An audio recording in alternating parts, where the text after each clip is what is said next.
ಮಹಾಭಾರತದಲ್ಲಿ ಕರ್ಣನನ್ನ ಕಂಡು ಮರುಗದವರು ಯಾರೂ ಇಲ್ಲ. ದೂರ್ವಾಸರು ಎಲ್ಲರಿಗೂ ಹೆಚ್ಚಿನವರಿಗೆ ಶಾಪವನ್ನೇ ಕೊಟ್ಕೊಂಡು ಬಂದವರು. ಆದ್ರೆ ಏನು ವಿಪರ್ಯಾಸವೋ ಏನು, ಕುಂತಿಗೆ ಅವತ್ತು ಅವಳ ಸೇವೆಗೆ ಒಲಿದು ವರವಾಗಿ ಮಂತ್ರೋಪದೇಶವನ್ನ ಮಾಡಿದ್ರು. ಗಂಗಾ ನದಿಯ ತೀರದಲ್ಲಿ ಕುಳಿತ ಕುಂತಿಗೆ ಅದ್ಯಾವುದೋ ಕುತೂಹಲ.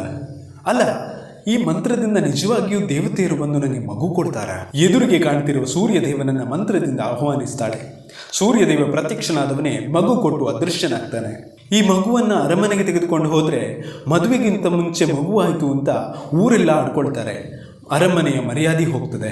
ನನಗೆ ಮಂತ್ರದಿಂದ ಮಗು ಬಂತು ಅಂದ್ರೆ ಯಾರು ಕೇಳ್ತಾರೆ? ಅದು ಕೂಡ ಸೂರ್ಯದೇವ ಕೊಟ್ಟ ಅಂದ್ರೆ ಯಾರು ನಂಬ್ತಾರೆ? ಕುಂತಿಯ ಈ ಕುತೂಹಲ, ಆ ಹೆದರಿಕೆ ಎಲ್ಲವೂ ಸೇರಿ ಒಂದು ದೊಡ್ಡ ಅನಾಹುತವನ್ನೇ ಮಾಡಿಬಿಡ್ತದೆ. ಆ ಮಗುವನ್ನ ಬುಟ್ಟಿಯಲ್ಲಿ ಇಟ್ಟು ತೇಲಿ ಬಿಡ್ತಾಳೆ ಕುಂತಿ. ಅವತ್ತಿನಿಂದ ಕರ್ಣನ ಬದುಕು ಗಂಗಾ ನದಿಯ ಹಾಗೇ ಆಯಿತು. ಎಲ್ಲರೂ ಬಂದು ಗಂಗಾ ನದಿಯಲ್ಲಿ ಪಾಪ ಕಳೆಯೋರೆ. ಹಾಗೇ ಕರ್ಣನ ಜೀವನವು ಎಲ್ಲರೂ ಅವನನ್ನು ಉಪಯೋಗಿಸಿಕೊಳ್ಳೋರೆ. ಕೊಟ್ಟ ಒಬ್ಬ ದುರ್ಯೋಧನನನ್ನು ಅವನು ಉಳಿಸ್ಕೊಳ್ಳೋ ಪ್ರಯತ್ನದಲ್ಲಿದ್ದ.